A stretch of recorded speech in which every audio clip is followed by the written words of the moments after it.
Kuala Lumpur மற்றும் லாபுவானில் கடந்த 2 நாட்களில் தேசிய போதைப்பொருள் தடுப்பு பிரிவினர் நடத்திய சோதனைகளில் கைது செய்யப்பட்ட 112 பேரில் 70 விழுக்காட்டிற்கும் மேற்பட்டோர் மெத்தாபெத்தாமின் போதைக்கு அடிமையானவர்கள் என கண்டறியப்பட்டுள்ளது.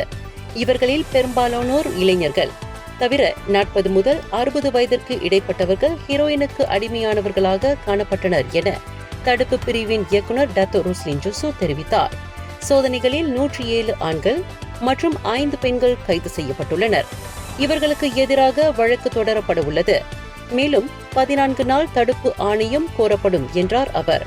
கைது செய்யப்பட்டவர்களில் சிலர் பாதுகாப்பு காவலர்கள், சிலர் ஒப்பந்த தொழிலாளர்கள் என்றும் மெத்தாபெத்தாமினை வாங்க குறைந்தபட்சம் 50 வெள்ளி தேவைப்படுவதால் அவர்கள் வேலை செய்ய வேண்டியிருப்பதாகவும் அவர் கூறினார்.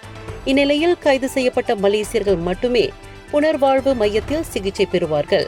வெளிநாட்டவர்கள் குடிநுழைவு துறைக்கு ஒப்படைக்கப்படுவார்கள் எனவும் ரோஸ்லின் குறிப்பிட்டார். மேலும் சோதனைகளில் சிலர் மயக்க நிலையிலும் சிலர் பயமுற்றும் இருந்தனர் என்றார் அவர். இந்தியர்களின் இதய குரல் மக்களோசை.